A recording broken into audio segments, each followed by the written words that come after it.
Hello friends, welcome to the market weekly review. ये हमारी एक एक्सरसाइज होती है जो हम जनरली हर वीक करते हैं। डेली तो हम करते ही करते हैं, बट एक बार हम पूरे वीक में हम देखते हैं कि पूरे वीक में मार्केट ने कैसा एक्ट किया था और नेक्स्ट वीक कैसा कर सकता है। इसके साथ साथ हम मार्केट के अलावा हम स्ट्रॉन्ग सेक्टर्स को भी देखते हैं जो नेक्स्ट वीक परफॉर्म कर सकते हैं। तो चलिए हम लोग चार्ट पे चलते हैं और इंडेक्सेस को चेक करते हैं। ओवरऑल हम ग्लोबल मार्केट को भी एक बार रिव्यू कर लेंगे, हम डॉलर इंडेक्स को भी देख लेंगे और जो हमारे अपकमिंग स्ट्रॉन्ग सेक्टर्स है, जो पॉसिबिलिटी है कि इस वीक कैसा कर सकते हैं आने वाले वीक में। ये जुलाई 11 है, तो वीडियो भी ऑब्वियसली नेक्स्ट वीक के लिए वैलिड रहेगा। और एनएससी में कुछ नए नए सेक्टर्स भी ऐड हुए हैं, तो ऑब्वियसली उसको भी हम रिव्यू करेंगे, तो प्लीज वीडियो में बने रहिएगा, ये एक इंपॉर्टेंट वीडियो है। तो हम लोग निफ्टी स्मॉल कैप से स्टार्ट करते हैं। देखो, अगर हम देखें वीकली वाइज देखें तो आप ये आपको क्लियरली नोट कर रहे हो कि यहाँ से जून से लेके आप देख लो 8 तारीख के आसपास से निफ्टी बहुत स्ट्रांग बुलिश मोमेंटम दे रही है।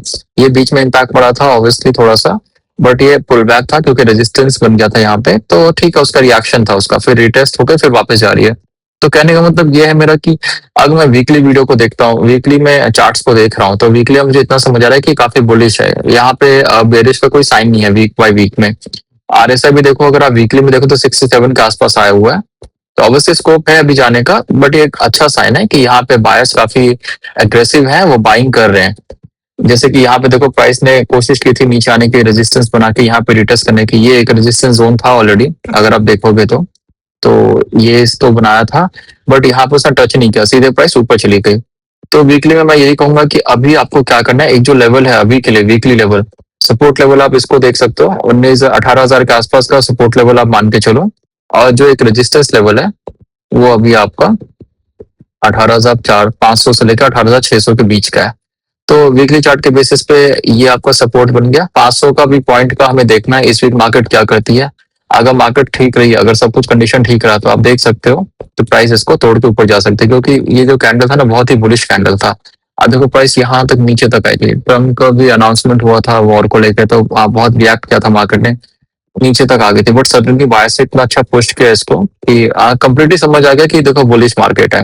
और ओवरऑल यहाँ पे 10 WMA का सपोर्ट भी है, तो कहीं ना कहीं एक स्ट्रॉन्ग जोन बन जाता है वीक के बेसिस पे। तो इसको ध्यान रखना आपको, 18,000 का जो जोन है आपका निफ्टी 250 का, बहुत ही स्ट्रॉन्ग जोन है। और जो रेजिस्टेंस जोन है 18,500 के रेंज का, वो बहुत ही मतलब कि स्ट्रॉन्ग तो बोल सकते हैं कि हाँ ठीक है, यहाँ पे ऑब्वियसली रेजिस्टेंस है तो प्राइस रिएक्ट करेगी करेगी, बट अगर यहाँ पे बुलिश मोमेंटम रहा तो इजिली तोड़ के ऊपर चली जाएगी। फिर हम ये उम्मीद कर सकते हैं, अगर देखो बुलिश मार्केट है तो हम ये उम्मीद कर सकते हैं कि प्राइस यहाँ पे जाए, इसको तोड़े और फिर यहाँ पे ऐसे रिटेस्ट करके फिर अपना स्टार्ट करें। तो खैर ये भी इंटरेस्टिंग रहेगा, हम देखेंगे कैसा करती है। अगर हम डेली में इसको एक बार रिव्यू करते हैं, तो डेली में भी कोई वीकनेस नहीं है, आप क्लियरली देख सकते हो। प्राइस ने यहाँ पे पॉज लिया था, यहाँ से वापस बाउंस किया, बहुत अच्छे से बाउंस किया। आप देखो 50 पे आते ही टेनिस बॉल एक्शन हो गया, यहाँ पे ऊपर की तरफ प्राइस चली गई। तो ये आपका सपोर्ट जो है वीकली वाला डेली में भी काम कर रहा है, तो ऑब्वियसली ये इंटरेस्टिंग सपोर्ट एरिया है, क्योंकि दोनों टाइम फ्रेम पे काम कर रही है, तो इसको एक स्ट्रॉन्ग सपोर्ट एरिया भी बोलते हैं। और रेजिस्टेंस वही रहेगा, तो इसको आप टाइम कर सकते हो, चाहे तो 4 आवर में टाइम करो या 1 आवर में टाइम करो, उससे नीचे टाइम मत करना, कोई बेनिफिट नहीं मिलेगा आपको। 4 आवर में भी स्ट्रांग है, कोई दिक्कत नहीं है। 1 आवर में भी देखो साइडवेज है, स्ट्रांग है, ऐसा कुछ कोई दिक्कत नहीं है। तो ऑब्वियसली ये हर टाइम फ्रेम पे बुलिश है। तो ये तो रही बात निफ्टी स्मॉल कैप की। तो अब हम देखते हैं आपका मिड कैप। तो मिड कैप अगर आप देखोगे तो मिड कैप ने एटीएच क्रिएट कर दिया, आप देखो वीकली चार्ट बेसिस पे ऑल टाइम हाई बना दिया है, तो बहुत अच्छी बात है। मतलब ऐसे इतने टाइम बाद, इतने सारे सिचुएशंस के बाद मार्केट इतना ज्यादा रिएक्ट करती थी, ऊपर नीचे जा रही थी, तो उसके बाद देखो फाइनली एक ऑल टाइम हाई बना है, और वो भी बहुत स्ट्रॉन्ग बनाई है। आप गैप देख रहे हो, गैप गैप अप देखे ऑल टाइम हाई बनाया है। तो ऑब्वियसली ये बहुत ही इंपॉर्टेंट है, बायस बहुत ही बुलिश है, और आरएसआई भी 60 के जोन में, तो अभी बहुत स्कोप है ऊपर जाने का। ऐसा कुछ नहीं है कि अभी स्कोप खत्म हो गया या कुछ भी। अब ये देखो अनचार्टेड टेरिटरी, अगर आप देखा जाए तो यहाँ से कुछ भी नहीं है। अब यहाँ पे देखो प्राइस नया हाई बनाएगी, नया सपोर्ट बनाएगी, नया रेजिस्टेंस बनाएगी, तो ऑब्वियसली मिड कैप के जो स्टॉक्स है बहुत अच्छा परफॉर्म करेंगे। अगर अब आने वाले वीक में अगर सब कुछ ठीक रहता है, देखो आरएसआई भी देखो भी बहुत स्कोप है, ये भी 60 में ही है, तो अभी ओवरबॉट जोन में भी नहीं आया, तो अभी बढ़ने के लिए बहुत इसके पास स्कोप ही स्कोप है। तो आप मिड कैप स्टॉक्स पे स्पेशली फोकस करके रखो, क्योंकि मिड कैप ने एटीएच बनाया और देखो हैमर से बनाया, तो स्ट्रॉन्ग बायर्स पुश के साथ बनाया है। तो ऑब्वियसली अब नेक्स्ट वीक में हम यही उम्मीद कर सकते हैं, अगर इस सिनेरियो कंटिन्यू रहता है, अगर कोई बुरी खबर नहीं आती, तो ये ऊपर जाएगी, फिर पुल बैक में भी करे और फिर नया हाई की तरफ आगे बढ़ जाए। अब पुल बैक मे भी क्यों करे मैं बता रहा हूँ, क्योंकि कई बार क्या होता है ना कि बुलिश सिनेरियो होता है तो प्राइस सीधे ऊपर चली जाती है, नीचे नहीं आती, ऊपर जाके कहीं फिर पुल बैक लेके नया हाई बना के फिर वो रिटेस्ट करके ऊपर जाती है। तो ये भी हो सकता है। बट अगर इसको पुल बैक कर ले, अगर यहाँ से थोड़ा सा ऊपर जाके फिर इसको रिटेस्ट करके पुल बैक करे, तो ये ज्यादा हेल्दी रहेगा। ये एक स्ट्रॉन्ग हाँ बन जाएगा आपका सपोर्ट। तो कल को अगर मान लो प्राइस नीचे आती है तो चांसेस ज्यादा होंगे इसको नहीं तोड़ने के। तो इसलिए मैंने ये चीज बोला। तो फिलहाल इसका कोई रेजिस्टेंस नहीं है, मैं रेजिस्टेंस ऐसे बता नहीं सकता क्योंकि अभी तो ऑल टाइम हाई है तो कुछ भी कर सकती है। तो अभी आपको इस पे फोकस करना है जो इंपॉर्टेंट एरिया। देखो दो जोन है सपोर्ट का भी फिलहाल। एक तो यही जोन हो गया, इमीडिएट जोन हो गया 23,000 का हो गया।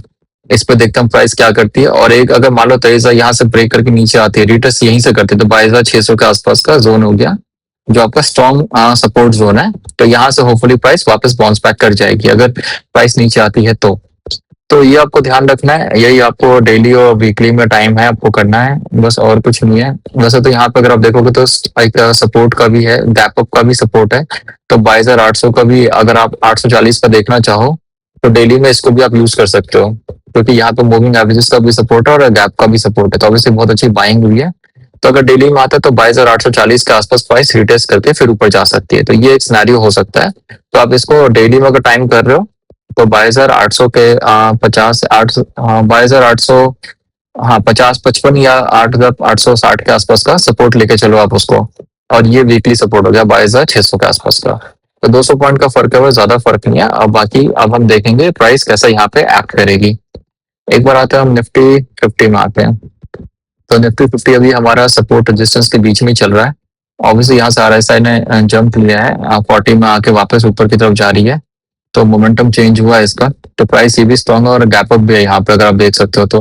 बट अभी इमीडिएट रेजिस्टेंस है। देखो इसमें क्या है ना, निफ्टी 50 में बहुत सारे रेजिस्टेंस होना प्रॉब्लम भी है। अभी देखो ये रेजिस्टेंस है, फिर यहाँ पे एक इमीडिएट ये भी रेजिस्टेंस है 200 डीएमए का। और यह बहुत एक्टिविटीज होती है। तो जब तक प्राइस ना 24,000-25,000 के आसपास नहीं आ जाती ना, तब तक हम लोग अभी इसको निश्चिंत नहीं हो सकते हैं। अभी यहाँ पे बहुत सारे उतार चढ़ाव आते रहेंगे निफ्टी 50 में। अब मान लो प्राइस यहाँ पे रिएक्ट करती है 22,500 के आसपास आते हैं, फिर मान लो यहाँ पे रेजिस्टेंस लेके पुल बैक लेती है। तो हमें देखना होगा कि प्राइस कैसे बिहेव करेगी यहाँ पे। तो इसको थोड़ा ध्यान से आप करो। अगर आप निफ्टी 50 के स्टॉक्स में ट्रेड कर रहे हो तो ऑब्वियसली करो, कोई दिक्कत नहीं, प्राइस बुलिश है। बट रेजिस्टेंस पास में ये चीज ध्यान रखना आपको। तो आपको जो ट्रेड करना होगा तो आपको ये सोच के ही करना होगा कि मे बी प्राइस यहाँ से रिवर्स कर सकती है। और अगर यहाँ पे जाता है, मान लो इसे क्रॉस कर भी जाता है 24,500 के आसपास का, तो फिर एक इमीडिएट रेजिस्टेंस 24,800 के आसपास आ जाता है। तो ये भी हमें देखते रहना है। अगर हम वीकली में देखते हैं तो वीकली में देखो यहाँ तक का अभी 24,800 के आसपास का भी आपका डेंजर जोन है एक तरह से। 24,800 तो 25,000 के आसपास आएगी तभी प्राइस को हम थोड़ा बुलिश बोल सकते हैं कि अब ट्रेंड चेंज हो गया, बुलिश हो गया। तो अभी वेट करते हैं निफ्टी 50 का स्टॉक्स का वेट करते हैं इस वीक कैसा करती है, क्योंकि दोनों ही मेजर रेजिस्टेंस लेवल है यहाँ पे। तो मे भी यहाँ पे प्राइस रिएक्ट करे। और ये इमीडिएट सपोर्ट लेवल है 23,800 के आसपास का जो सपोर्ट लेवल है, स्ट्रॉन्ग सपोर्ट लेवल है। तो वो हमें देखना है कि वो मेंटेन रहे, वो नहीं टूटे। तो अभी तो इसमें यही है। अभी आपको निफ्टी 50 थोड़ा केयरफुली ट्रेड करना चाहिए मेरे हिसाब से। बाकी ऐसा कोई दिक्कत नहीं है, ओवरऑल मार्केट ठीक है, बुलिश। आप देखो ये सारे तीनों इंडेक्सेस ने एक पॉइंट से ऊपर का जंप दिया है। तो मार्केट तो बुलिश है, इसमें कोई डाउट नहीं है। आगे हम चलते हैं। तो निफ्टी हो गया, S&P हो गया आपका, वही है इसका। डॉलर इंडेक्स को एक बार अगर हम देखते हैं, कंपेयर करते हैं 500 से, निफ्टी 500 से, तो ऑब्वियसली डॉलर इंडेक्स अभी वीक है। एक बार मेजर सपोर्ट एरिया के पास है, तो इसके आसपास रहे तो कोई दिक्कत नहीं है। ये सपोर्ट रेजिस्टेंस के आसपास झूलता रहे कोई फर्क नहीं पड़ता है। अगर हम निफ्टी 500 स्टॉक्स की बात करते हैं तो निफ्टी 500 स्टॉक बहुत अच्छा परफॉर्म कर रहा है। अब देखो प्राइस कितनी अच्छी नीचे आई थी वीकली में और तुरंत एकदम पुश किया बायस ने और हैमर बना दिया, स्ट्रॉन्ग हैमर। तो सपोर्ट के पास बना है तो ऑब्वियसली बहुत ही स्ट्रॉन्ग है। सपोर्ट जोन हो गया ये इसका। ये आपका सपोर्ट जोन है 23,000 के आसपास का जो जोन हो गया, 23,200 23,000 आसपास, ये आपका एक स्ट्रॉन्ग सपोर्ट जोन हो गया। और अभी रेजिस्टेंस दूर है यहाँ पे, रेजिस्टेंस अभी टाइम है आने में, तो अभी थोड़ा स्कोप है यहाँ पे। तो 23-24,000 के आसपास का रेजिस्टेंस जोन है। तो ये आपका इमीडिएट सपोर्ट हो गया 23,000 से लेके 24,000। 24,000 आप रेजिस्टेंस जोन मान के चलो, 23,000 इसका सपोर्ट जोन मान के चलो। तो अगर आप देखो तो निफ्टी 50 से बेटर निफ्टी 500 का स्टॉक ज्यादा अच्छा कर रहे हैं। तो मिड कैप अच्छा कर रहे हैं, स्मॉल कैप अच्छा कर रहे हैं, निफ्टी 500 ज्यादा अच्छा कर रहा है। निफ्टी 50 भी अच्छा कर रहा है, बट इमीडिएट रेजिस्टेंस है, इसलिए हमने उसको थोड़ा वेट एंड वॉच कैटेगरी में डाल दिया है। तो ये भी अच्छा है, आप इसको भी ट्रेड कर सकते हो। निफ्टी 500 के स्टॉक को शॉर्टलिस्ट करो। इसके बाद एक बार हम निफ्टी 100 को देख ले, तो निफ्टी 100 और निफ्टी 50 में ज्यादा फर्क नहीं है, दोनों ही अपने रेजिस्टेंस जोन के पास है। तो अभी इनका रेजिस्टेंस को टूटने दो। अभी देखो ये गैप अप हुआ यहाँ पे, ठीक है, इमीडिएट सपोर्ट 25,000 का यहाँ पे निफ्टी 100 का अगर आप देखते हो तो, और रेजिस्टेंस अभी बहुत है। अभी देखो ये भी पूरा जोन ही रेजिस्टेंस जोन है। तो अभी आप कितना ही इसका देखोगे, अभी इसको ना जब तक ये 25,500 के ऊपर नहीं आती है तब तक हम इसको बुलिश नहीं बोल सकते, हमें वेट करना है यहाँ पे। ये जोन ही पूरा वैसा है कि अभी इसका आसपास कुछ भी हो सकता है। तो वेट करते हैं, 25,400 500 का रेजिस्टेंस जोन है इसका, और एक जो मेजर सपोर्ट जोन है वो 25,000 का ही है मेजर सपोर्ट जोन। तो एक बार देखते हैं हम क्या करती है प्राइस, यहाँ पे ऊपर जाके रिटेस्ट करते हैं, इसको तोड़ के ऊपर जाके रिटेस्ट करते हैं, ये हमें देखना होगा। तो निफ्टी 100 और निफ्टी 50 को केयरफुली ट्रेड करो आप। निफ्टी 500 आपका मिड कैप और स्मॉल कैप कंप्लीटली ओके है, उसमें आप आराम से ट्रेड कर सकते हो। इसके अलावा देखो यूएस डॉलर इंडेक्स अगर हम देखते हैं, अगर चलो इसको वीकली बेसिस पर देखते हैं, तो ये देखो ये वही सपोर्ट रेजिस्टेंस लाइन है जो पहले भी ड्रॉ किया हुआ था, अभी तक वही रहा है, थैंकफुली तोड़ा नहीं इसको। तो ये ऑब्वियसली इम्पैक्टफुल जोन है रेजिस्टेंस का, प्राइस यहाँ पे आ रही है बट नीचे जा रही है बार बार। तो जब तक किसी जोन के आसपास प्राइस है तब तक सब ठीक है, कोई दिक्कत नहीं। अगर ये ऊपर आ जाती है और उसके बाद इसको तोड़ के ऊपर जाती है तो फिर थोड़ा मार्केट के लिए उतना अच्छा नहीं रहेगा। तो DXY वीकली देखो आप, इसको डेली देखने की जरूरत नहीं है, वीकली से समझ आ जाएगा। फिलहाल तो ठीक ही है, ऐसा कुछ नहीं है। ओवरऑल मार्केट मतलब इतना परेशान नहीं कर रही मार्केट को। USD INR देखो तो ये हमारा इंडियन करेंसी है, तो अगर हम इसको देखते तो ऑब्वियसली स्ट्रांग हुआ, ये काफी गिर गया था, अब यहाँ से स्ट्रांग हुआ। फिर एक रेजिस्टेंस लेवल है 96 रुपीज के पास, तो देखते हैं यहाँ पे कैसा बिहेव करेगी। तो फिलहाल ये हमारे लिए अच्छी बात है कि थोड़ा इम्प्रूवमेंट हुई है इसमें। इसके अलावा अगर हम देखते हैं आपका एक ग्लोबल मार्केट वाला था हमारा, हाँ CNX 500 को अगर हम ग्लोबल मार्केट से करते हैं, निफ्टी के 500 जो स्टॉक्स हैं उसको हम ग्लोबल मार्केट से करते हैं, तो देखो यहाँ पे गिरने लगा था, आपको क्लियरली दिख रहा होगा ये साइन। तो ये एक बार वीकली नहीं है, इसको हटा देता हूँ, ये मंथली था। देखो ये मंथली एक बार दिखाता हूँ आपको, ये मंथली सपोर्ट लेवल था बड़ा सा, तो जो कि इसने तोड़ा नहीं, उसको इंटैक्ट रखा और प्राइस अब उसके ऊपर आ गई है। तो इस लेवल के ऊपर इसका चल रहा है अभी। तो अब इसे कहीं ना कहीं हमारा जो मार्केट है, इंडियन मार्केट है, उसमें इन्वेस्टर्स पैसा लगा रहे हैं, क्योंकि अब देखो यहाँ से ना, अब देखो अगर आप ये फॉलो करते तो आपको पहले ही समझ था कि अगस्त 2024 से इन्वेस्टर्स ने यहाँ से पैसा निकालना शुरू कर दिया, देख रहे हो। फिर यहाँ पे आया था, फिर निकालना शुरू कर दिया था, यहाँ भी बना था आपका शूटिंग स्टार, तो प्राइस कब तक नीचे रही, फिर यहाँ बना, फिर देखो अभी तक इम्पैक्ट है, फिर यहाँ बना। तो बार बार ना वो प्राइस को नीचे की तरफ पुश कर रहे थे, मतलब वो बार बार यहाँ से पैसा निकाल रहे थे। तो ऑब्वियसली आपको न्यूज से मालूम पड़ ही जाता होगा, FIs बार बार आप बता रहे थे कि सेलिंग कर रहे हैं, सेलिंग कर रहे हैं, हर दिन बेचे जा रहे थे। तो ऑब्वियसली इससे आपको ट्रैक करते तो आपको मालूम पड़ चुका होता है कि हाँ वो बेचे जा रहे हैं। अब जो है पिछले 1-2 महीनों से अभी देखो ये लोग पैसा लगा रहे हैं। ये देखो स्ट्रॉन्ग सपोर्ट एरिया था, क्योंकि देखो जो FIs होते हैं, ये मैंने आपको पहले ही बताया था कि FIs को ऐसा मार्केट चाहिए जहां पर पैसा लगा है तो उनका ग्रोथ की अपॉर्चुनिटी ज्यादा हो। जैसे हम जस्ट लाइक सपोर्ट और रेजिस्टेंस की बात करते हैं कि अगर हमने कुछ लिया तो, और रेजिस्टेंस लेवल अगर दूर है तो हमारा इनकम ज्यादा हो सकता है। अब मैंने लिया 1 पॉइंट बाद ही रेजिस्टेंस लेवल है तो कोई फायदा नहीं है। तो ये काफी अंडर वैल्यूड हो गया इंडियन मार्केट। वॉर वगैरह हुआ, सब कुछ हुआ, तो भी US मार्केट बढ़ रहा था, ग्लोबल मार्केट भी बढ़ रहे थे, कोई दिक्कत नहीं थी, हमारा मार्केट ही नहीं बढ़ पा रहा था, तो काफी अंडर वैल्यूड था। तो ऑब्वियसली अब इन्वेस्टर्स का पैसा आ रहा है, तो ये एक अच्छी चीज है, इंडिकेशन है कि बाहर के लोग पैसा लगा रहे हैं यहाँ पर, तो हमारा मार्केट अच्छा करेगा। अगर आप इसको अब वीकली में अगर आप इसको टाइम कर सकते हो तो टाइम कर लिया करो बीच में। ये देखो ये एक सपोर्ट एरिया है वीकली का, ये जोन है पूरा, ठीक है। तो ये जोन अगर नहीं टूट रहा है तो ऑब्वियसली इसका मतलब इंटैक्ट है, यहाँ पे पैसा लग रहा है। तो अभी क्या है कि हमारे पास स्कोप है यहाँ तक जाने का, फिर यहाँ पे जाएगी तब हम देखेंगे प्राइस कैसा रिएक्ट करती है। तो कहने का मतलब है कि ओवरऑल मार्केट हमारा अच्छा चल रहा है, कोई दिक्कत नहीं है, पैसा लग रहा है हमारे मार्केट में। तो अब अगर हम इंडेक्सेस की बात करते हैं, अगर हम ओवरऑल एक बार रिव्यू कर लेते हैं कि इंडेक्सेस में देखो स्मॉल कैप पे ध्यान रखो आप, वो अच्छा है, ट्रेडेबल है। मिड कैप पे ध्यान रखो, ट्रेडेबल है। निफ्टी 500 भी ट्रेडेबल है। निफ्टी 50 और निफ्टी 100 इसे थोड़ा सा इग्नोर कर लीजिए, इस पर बस थोड़ा वेट एंड वॉच कर लीजिए। बुलिश तो वो भी है बट रेजिस्टेंस के पास है, इसलिए मैं बता रहा हूँ आपको। अगर आपको बहुत स्ट्रॉन्ग स्टॉक मिल रहा है, बहुत अच्छा सेक्टर मिल रहा है, तो ऑब्वियसली आप करो, कोई दिक्कत नहीं, बस स्टॉप लॉस के साथ करो। और डॉलर इंडेक्स भी ठीक है, अपनी रेंज में है, तो कोई दिक्कत नहीं है। ग्लोबल मार्केट भी ठीक है, ग्लोबल मार्केट में भी जो हमारा परफॉर्मेंस है वो अच्छा चल रहा है, तो ओवरऑल ये ठीक है। अब हम बात कर लेते हैं सेक्टर्स की एक बार। तो सेक्टर्स में अगर आप देखो तो एनर्जी इंडेक्स से शुरू कर देते हैं। तो एनर्जी सेक्टर अगर आप देख रहे हो तो अभी उतना अच्छा नहीं कर रहा है। आप देखो ये अपने सपोर्ट ऐसा फ्लिप कर दिया था इसने, ये जो इसका सपोर्ट एरिया था उसको तोड़ के वापस नीचे आ गया, वापस क्लेम कर रहा है ऑब्वियसली, रिक्लेम कर रहा है, तो देखते हैं इसमें कैसा करता है, इसके ऊपर आती है कि नहीं आती है, तो उसके बाद ही हम इसको करेंगे, अदरवाइज हम इसको वेट एंड वॉच में रखते हैं। आप इसको डेली पर टाइम फ्रेम कर लिया करो। अभी देखो ये सपोर्ट एरिया है, ऐसा फ्लिप हो गया इसका, देखो ऐसा फ्लिप उसको बोलते हैं, सपोर्ट था, सपोर्ट था, सपोर्ट था, तोड़ के रेजिस्टेंस बन गया। कई बार होता है कि ये उसको रिटेस्ट करके वापस नीचे चली जाती है, तो वो भी होता है। कई बार होता है उसके ऊपर आ जाएगी, फिर इसके बाद साइड में जाके ऊपर जाएगी। तो आने तो इसको ऊपर आने दो, उसके बाद ही हम इसको देखेंगे। तब तक के लिए इसको हम वेट एंड वॉच में रखते हैं एनर्जी इंडेक्स को। ऑब्वियसली फाइनेंशियल सर्विसेज देखो क्लियरली देख के लग रहा है कि स्ट्रॉन्ग है। देखो अच्छी खासी वॉल्यूम भी है, बायस ने इसको पुश किया, वापस रेंज में लेकर आए इसको, रेंज ब्रेक हुआ था। तो फाइनेंस सेक्टर के जो स्टॉक्स है वो होपफुली अच्छा करेंगे। ये गैप अप से भी हुआ था, तो इसको देख लो आप। ये इमीडिएट रेजिस्टेंस है, अगर डेली में टाइम कर सकते हो तो इमीडिएट रेजिस्टेंस है, और एक ये छोटा सा रेजिस्टेंस है यहाँ पे। तो ये दो रेजिस्टेंस है, बट अगर ये स्ट्रॉन्ग है, गैप अप के साथ हुआ है, तो ऑब्वियसली ये तोड़ के अगले भी हफ्ते इसके ऊपर चला जाएगा। तो फाइनेंस के स्टॉक को शॉर्टलिस्ट कर लो, बट एक बार ये चीज देखने के बाद एंट्री प्लान कर लेना आप एकदम से, ठीक है। और ये वैसे क्लोज रेंज है, तो आप देख सकते हो क्लोज रेंज में इसकी बाइंग चल रही है।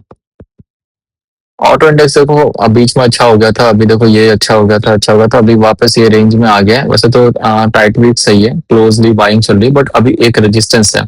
तो अगर इसको बुलिश होना है तो क्या करना पड़ेगा? सिंपल सा लॉजिक है, अगर ये बुलिश है, बुलिश होना है तो इसको तोड़ना पड़ेगा इसको, क्योंकि अगर बुलिश है तो तोड़ेगी, अगर बेरिश है तो नहीं तोड़ पाएगी। तो अभी हमारे पास वीकली में क्या है, इसको ऊपर आ जाता है, अगर 27,400 के आसपास ऊपर आ जाता है तो आप इसमें एंट्री कर सकते हो। तो ये इसका रेंज है, ये पूरा जोन या रेजिस्टेंस का। तो एक बार देखो यहाँ पे क्या करती है ऑटो स्टॉक्स। अगर इसको तोड़ देती है तो फिर आप ऑटो स्टॉक्स को कर सकते हो, बट अभी इग्नोर करो इसको, ठीक है, इसको इग्नोर करो अभी। आईटी का देखो, आईटी का टीसीएस का रिजल्ट अच्छा आया तो ऑब्वियसली आईटी थोड़ा पॉजिटिव हो गया, मोटिवेशन मिल गई, क्योंकि इंपॉर्टेंट था। अगर उसका रिजल्ट अच्छा नहीं आता तो फिर वापस फिर से सारा कुछ स्टार्ट हो जाता, बट थैंकफुली ऐसा हुआ नहीं है। तो आईटी स्टॉक्स मैंने देखो, आईटी स्टॉक्स की मैंने स्पेशल एक वीडियो बनाई है। तो अगर आप आईटी स्टॉक्स में बहुत ज्यादा इंटरेस्टेड हो तो प्लीज वो वीडियो देख लो, मैं इसमें लिंक कर दूंगा, ठीक है। तो आईटी के लिए आपको उससे आइडिया मिल जाएगा। अब बाकी अभी देखो एक रेजिस्टेंस जोन आपको क्लियरली दिख रहा है, 200 डीएमए का है, और ये एक रेजिस्टेंस जोन है। तो इस 28,300 से लेकर 28,500 के आसपास का जोन है, 28,600 के आसपास का। तो इस जोन में देखते हैं कैसा बिहेव करती है। एससीएल का भी रिजल्ट है मेरे ख्याल से मंडे को, तो अगर उसका रिजल्ट अच्छा आता है तो ऑब्वियसली ब्रेक करके ऊपर चली जाएगी। तो फिलहाल आईटी को हम देखते हैं, वेट एंड वॉच करते हैं रिजल्ट के बेसिस पे, क्योंकि रिजल्ट के वक्त हम कुछ नहीं बोल सकते। थोड़ा भी रिजल्ट अगर एक्सपेक्टेशन में नहीं आता तो मार्केट नीचे कर देता है वो स्टॉक्स को, एक्सपेक्टेशन एक्सीड कर जाता है वो जंप कर जाता है, तो बहुत ज्यादा उथल पुथल होती है। तो खैर टीसीएस ने अच्छा किया, तो होपफुली बाकी स्टॉक्स भी अच्छा करेंगे, देखते हैं ऐसा। और उसके बाद हम इसको ट्रेड करेंगे फिर। एफएमसीजी देखो, एफएमसीजी अच्छा कर रहा था, बट फिर इसलिए को अच्छा नहीं किया उसने। एफएमसीजी के जो स्टॉक्स अगर आप देखो तो अपने 50 डीएमए के नीचे आ गए हैं। तो एक बार वेट करो, इसको देखते हैं, रेजिस्टेंस भी पास में ज्यादा दूर नहीं है, तो एफएमसीजी को भी इग्नोर करो। क्लियरली वो अभी इतना स्ट्रॉन्ग सेक्टर है नहीं, तो वो सब फंस जाओगे। एक रेंज बाउंड है, रेंज से निकलना तो फिर देखेंगे इसे। मेटल देखो वापस रिक्लेम कर रहा है अपने आप को, काफी गिरा यहाँ पे, फिर प्राइस यहाँ पे आई, अब ये साइडवेज हो गया, अब यहाँ पे बस अपने आप को रिक्लेम कर रहा है। तो मेटल सेक्टर के जो स्टॉक्स हैं, अब एक बार देख लेते हैं यहाँ पे थोड़ा बहुत अगर ट्रेंड चेंज हो जाता है, या ऊपर देखो ये आ गया ना आपका जोन 13,000 के आसपास आ जाता है, इसमें आप अलर्ट लगा सकते हो अगर आप ट्रेडिंग नहीं करते हो तो।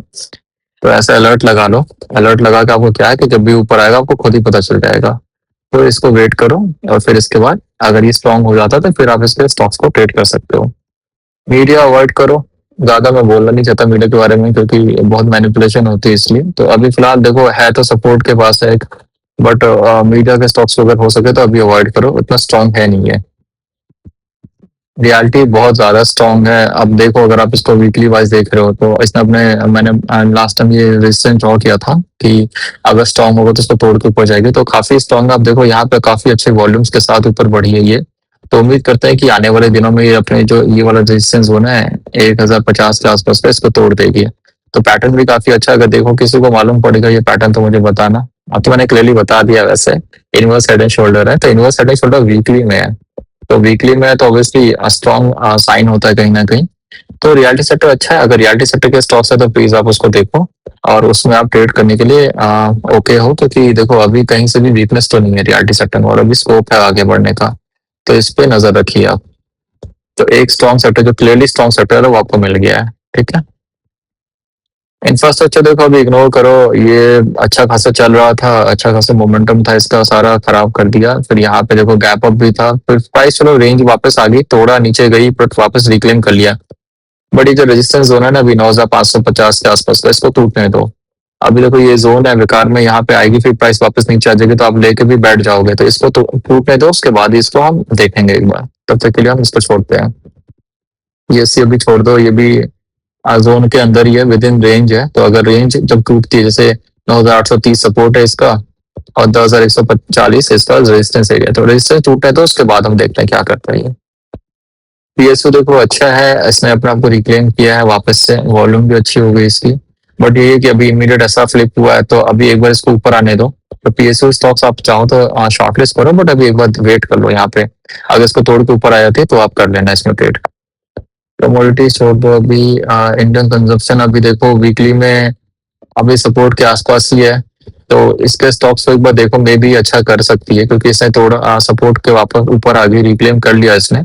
यहाँ पर रेजिस्टेंस है, बट अगर ये स्ट्रॉन्ग रहेगी तो इसके ऊपर जाएगी, तो कंजप्शन जो स्टॉक्स है ना उसको आप शॉर्टलिस्ट करो, और अगर ये इसके ऊपर जाती है, क्लोजिंग इसकी जैसे ये इस वीक का 18,880 के आसपास है, अगर इसके ऊपर जाती है तो आप इसमें फिर एंट्री ले सकते हो।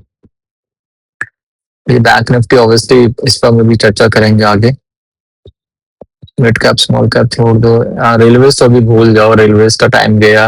ये रेलवेज का मैंने इंडेक्स बनाया हुआ है, क्योंकि उसका अपना कोई इंडेक्स है नहीं।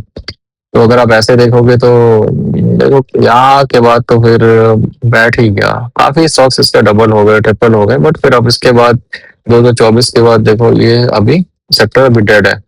तो ठीक है, जब ये उठेगा तो फिर ऑब्वियसली हर कोई इसकी चर्चा करेगा, फिलहाल के लिए अभी हम भी इसको इग्नोर करते हैं। अडानी को भी छोड़ दो, अडानी अब हो गया, बहुत कमा लिया लोगों ने, अडानी से बहुत पैसा बना लिया, यहाँ से शुरू किया था और देखो कितना बनाया।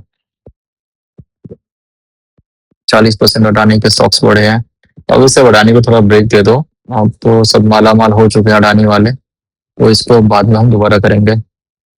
निफ्टी बैंक देखो, बैंकिंग सेक्टर ने बड़ा अच्छा किया, ये देखो आप टाइट वीक्स हो देख रहे हो, 1 2 3 4 टाइट वीक्स हैं ये। प्राइस वीकली में इतना स्ट्रांग है, ऐसा वापस रिक्लेम किया, मूविंग एवरेज का भी सपोर्ट है इसके पास। और अगर आप देखो तो अभी लास्ट सेशन में प्राइस कैप अप हुई, और आज बैंकिंग स्टॉक्स ने बहुत अच्छा परफॉर्म किया, तो ऑब्वियसली बहुत ही अच्छा है, सॉलिड है अभी। इसके स्टॉक्स को आप देख सकते हो, रेजिस्टेंस है बट टाइम है अभी, तो तक आप अच्छा खासा रिस्क रिवॉर्ड रेशियो बन जाएगा, तो बैंकिंग स्टॉक्स को आप देखो आराम से, कोई दिक्कत नहीं है। फार्मा अवॉइड करो, फार्मा अभी देखो थोड़ा बहुत ज्यादा एक्सटेंडेड हो गया, पुल बैक लिया तो ऊपर बढ़ा, अभी देखो यहाँ से अब हैंगिंग मैन टाइप पैटर्न बना हुआ है, तो इसका अभी वेट करो, मे बी यहाँ पे रिटेस्ट करे फिर ऊपर जाए। तो जब अगर इसके हाई को ब्रेक करता है 26,000 को, तो आप ट्रेड कर सकते हो। अदरवाइज यहाँ पे 24,900 25,000 के आसपास के रिटेस्ट का वेट करो एक बार फार्मा में। Bank Nifty PSU India defence देखो अभी साइडवेज है, तो अभी ऐसा कुछ है नहीं, यहाँ पे इसने ब्रेकआउट दिया, फिर साइडवेज, फिर ब्रेकआउट, फिर साइडवेज, तो बेस ऑन बेस बोलते हैं इसको। तो ऑब्वियसली इसका जो अगर हाई पे आ जाता है, अगर मान लो अभी आने वाले वीक में इसको तोड़ देता है, तो इसके बाद आप स्टॉक्स, डिफेंस स्टॉक्स को देख सकते हो। अदरवाइज अभी रुक जाओ, क्योंकि अभी साइडवेज है, मे बी रिटेस्ट करे, मे बी साइडवेज रहे, तो हम उसको आने वाले दिनों के हिसाब से जज करेंगे। हेल्थ केयर अभी देखो काफी अच्छा खासा गेन कर लिया इसने ऑब्वियसली, तो अभी ये भी है कि देखो इसने यहाँ से ब्रेकआउट दिया, फिर वापस रिटेस्ट कर रही है। तो अगर रिटेस्ट देखते हैं, हम इसको डेली में टाइम करेंगे हेल्थ केयर स्टॉक्स को। अगर डेली में हमें लगेगा कि ये वापस मूव कर रही है, तो इसके ऊपर अगर जैसे आती है 16,500 के आसपास, तो हम एक बार फिर इसमें एंट्री अपना प्लान कर लेंगे। ऑयल एंड गैस अभी छोड़ दो, अभी साइडवेज है, देखो अब वॉर वगैरह या न्यूज वगैरह से कुछ होता है तो एक अलग बात है, बट अभी तो ऐसा कोई चार्ट में कुछ स्ट्रेंथ शो नहीं हो रहा है इसमें, ऑयल एंड गैस के स्टॉक्स में। ये मल्टी कैप है, उसका इंफ्रास्ट्रक्चर है, तो एक बार इसका एनएससी से आप जाके इसका स्टॉक सॉल्व आउट कर सकते हो, एनएससी से मिल जाएगा आपको, ये भी एक सेक्टर है। तो ये ऑब्वियसली देखो हैमर बनाया है इसने वीकली में, तो ऑब्वियसली स्ट्रॉन्ग सेक्टर है, तो इसके स्टॉक्स को आप शॉर्टलिस्ट कर सकते हो। देखो कंज्यूमर ड्यूरेबल बहुत ही स्ट्रांग है, अभी क्लियरली आपको दिख रहा होगा, वॉल्यूम देखो कितनी ज्यादा वॉल्यूम है वीकली में, इससे पहले आपने इतनी वॉल्यूम नहीं देखी होगी। तो अगर आपको ट्रेड करना है तो कंज्यूमर ड्यूरेबल स्टॉक्स को ऑब्वियसली आप ट्रेड कर सकते हो। ये देखो वॉल्यूम बाइंग ही बाइंग चल रही है, आप देख रहे हो, ये इसका रेजिस्टेंस जोन था, रेजिस्टेंस जोन के अभी पास ही है, तो एक बार देख लेते हैं, मे भी यहाँ से पुल बैक ले ले। अब ये नया जोन बन चुका है इसका, तो एक बार देख लेते हैं, मे भी यहाँ पे पुल बैक लेती है या फिर वापस यहाँ पे आती है, क्या करती है। तो एक बार इसको पुल बैक लेके, बट ये स्ट्रॉन्ग सेक्टर है, इसके स्टॉक्स को आप शॉर्टलिस्ट करो और जैसे ही कुछ होता है इसमें एक्टिविटी आप उसके हिसाब से एंट्री प्लान करो। मैन्युफैक्चरिंग अभी ठीक है, उतना नहीं है, तो डिजिटल इंडिया अभी आने दो ऊपर, उसके बाद देखेंगे इसे। तो हम स्ट्रॉन्ग सेक्टर्स में ट्रेड करेंगे ना, वीक सेक्टर्स के लिए क्यों हम भागे। देखो रिलायंस का ये मैंने बनाया हुआ है, रिलायंस के जो भी है, तो इसमें देखो ये है कि अभी उतना स्ट्रांग नहीं है, तो एक बार इसको अवॉइड ही करते हैं, ऊपर आएगा तब हम देखेंगे इसको। प्राइवेट बैंक देखो यही है, प्राइवेट बैंक्स ने अभी स्ट्रॉन्ग रिकवरी करी। अगर आप प्राइवेट बैंक्स को देखते हो, जैसे एक्सिस वगैरह देखते हो या और भी बैंक है, उन सब ने अच्छा मूव दिया है। तो ऑब्वियसली प्राइवेट बैंक स्ट्रॉन्ग हो गया, ऐसा फ्लिप हो गया, वापस क्लेम कर लिया। तो प्राइवेट बैंक्स के स्टॉक्स पर नजर रखो आप, यहाँ पे अच्छा स्कोप है, बाइंग भी अच्छी हुई है पिछले 2 बार से। तो प्राइवेट बैंक्स के स्टॉक्स को आप फिल्टर कर लो। केमिकल देखो, केमिकल नीचे आया था फिर वापस ऊपर गया है, तो ऑब्वियसली बायर्स ने पुश किया इसके प्राइस को। तो केमिकल स्टॉक्स ठीक है, अभी देखो यहाँ पे आया है और ये भी ऐसा फ्लिप हो गया इसका, तो इमीडिएट रेजिस्टेंस तो नहीं है, अभी दूर है थोड़ा सा। तो केमिकल के स्टॉक्स को भी आप अपने लिस्ट में डाल सकते हो। ये ड्रोन वगैरह से रिलेटेड सेक्टर है, तो ये सब मैंने ऐड कर रखा है, खुद बनाया हुआ है। तो ड्रोन के स्टॉक्स भी अगर आप इंटरेस्टेड हो या ट्रेड करते हो तो उसको आप देख सकते हो, वो भी स्टॉक्स अभी अच्छा कर रहे हैं। ऑब्वियसली सारे नहीं कर रहे हैं, बट कुछ कुछ स्टॉक्स अच्छा कर रहे हैं, ये सबसे स्ट्रॉन्ग सेक्टर्स में आता है। ये mid small IT telecom index है, देखो आप वीकली में बहुत ही स्ट्रॉन्ग है इसका, 200 डीएमए का है, 40 डब्ल्यूएमए का सपोर्ट है, और चैनल को तोड़ के प्राइस ऊपर जा चुकी है। मैंने चैनल बनाया था अगर आपको याद होगा लास्ट वीक में, इसको तोड़ के प्राइस ऊपर जा रही है, तो वो स्टॉक है यहाँ तक। तो ये आपको एनएससी की साइट पर मिल जाएगा चार्ट, इसके स्टॉक की लिस्ट, इसको शॉर्टलिस्ट करो और इसमें एंट्री प्लान करो आप। ये एक अच्छा स्ट्रॉन्ग सेक्टर है। कैपिटल मार्केट भी एक नया सेक्टर है जो एनएससी ने इंट्रोड्यूस किया है, ये उसके स्टॉक्स भी आपको वहीं से मिल जाएंगे। तो ये इसके भी स्टॉक्स को आप देखो कैपिटल मार्केट्स पे, ये भी अच्छा सेक्टर है, ये चलने वाला सेक्टर है। निफ्टी सीमेंट सेक्टर का इंडेक्स सही है, ऑब्वियसली सीमेंट सेक्टर ने वीकली में हैमर बनाया हुआ है, तो अभी देखते हैं यहाँ पे इमीडिएट एक रेजिस्टेंस है, इसके आसपास देखते हैं, अगर स्ट्रॉन्ग होगा तो इसको तोड़ के ऊपर जाएगा, फिर हम इसमें ट्रेड प्लान करेंगे। फिलहाल इंडियन टूरिज्म है अभी रेजिस्टेंस जोन के पास है, एक बार वेट एंड वॉच कर लेते हैं, ये जोन टूटने दो आप, ये वाला जोन है, अलर्ट लगा लो ऐसा करके, ये जोन टूटने दो, इसके बाद अगर प्राइस कैसे बिहेव करती है तब हम देखेंगे। कई बार ना यहाँ पे बहुत ज्यादा एक्टिविटीज होती है, तो हमें एक बार ध्यान रखना है कि इस जोन के आसपास प्राइस कैसा बिहेव करती है। अगर ये तोड़ती है प्राइस, इसको ऊपर जाती है, तो हम एक बार वेट एंड वॉच में डाल के चेक कर लेंगे कैसा रिएक्शन है। Indian internet, Nifty internet internet भी एक नया सेक्टर है, तो अभी थोड़ा एक्सटेंडेड है ये, तो अभी थोड़ा सा कोशिश करो कि दूर रहो। अगर इसके बाद देखो ये तो इसका एक सपोर्ट एरिया था, रेजिस्टेंस एरिया था, जो सपोर्ट बन चुका है, ठीक है। तो ये पूरा का पूरा जोन था इसका, तो ये जोन हो चुका है। अगर आप ऐसे कर सकते हो कि आरएसआई देखो ठीक है 70s की रेंज में है, तो इसको वॉच करो, वॉच करके देखो कि अभी कहाँ तक एक्सटेंड होती है। अगर ये लगता है आपको कि एक्सटेंड बढ़ रही है, बढ़ती जा रही है, तो आप इसके स्टॉक को शॉर्टलिस्ट करके ये कर सकते हो कि उसको ट्रेल करना शुरू करो, क्योंकि ऑलरेडी एक्सटेंडेड है। आप देखो इसको, यहाँ पे रेजिस्टेंस, तो चलो रेजिस्टेंस में भी टाइम है अभी, तो थोड़ा सा एक्सटेंडेड सेक्टर है, डेली डेली टाइम फ्रेम के बेसिस पे, वीकली में ओके है, कोई दिक्कत नहीं है, पैटर्न भी अच्छा है, सेटअप भी अच्छा है, आप देख सकते हो प्राइस को एब्जॉर्व करते हुए आगे बढ़ती जा रही है ये, तो सेटअप अच्छा है, कोई इशू नहीं है। आप बस इसके स्टॉक्स को थोड़ा केयरफुली ट्रेड करना, क्योंकि एक ओवरबॉट जोन मारने के बाद मे बी प्राइस, तो जो जो क्लोज स्टॉक्स होंगे ना निफ्टी इंटरनेट इंडेक्स के, जो 50 डीएमए के पास है, जिनके पास स्टॉप लॉस बहुत छोटे लग रहे हैं, जैसे 1%, 2%, 3%, 4%, वैसे स्टॉक्स को ट्रेड करो, अदरवाइज एक्सटेंडेड स्टॉक्स को ट्रेड मत करना इसमें। ये भी एक नया इंडेक्स है निफ्टी वेव्स का, इसके भी स्टॉक्स आपको एनएससी से मिल जाएंगे। अगर आपको एनएससी का कोई चाहिएगा तो मुझे बता देना, बता दूंगा कैसे करना है उसका।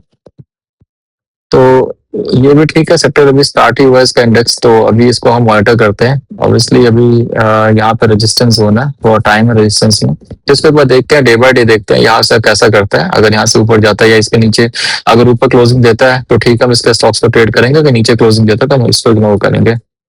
तो आपको देखो क्लियरली 3-4 सेक्टर्स मिल गए।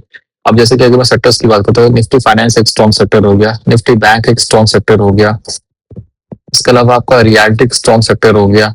तो ये 3 सेक्टर्स तो आपको ऐसे मिल गए, ठीक है। इसके अलावा मैंने आपको टेलीकॉम और आईटी का जो मैंने बताया मिड स्मॉल, वो बहुत स्ट्रॉन्ग सेक्टर मिल गया आपको, तो बहुत ही स्ट्रॉन्ग सेक्टर है वो।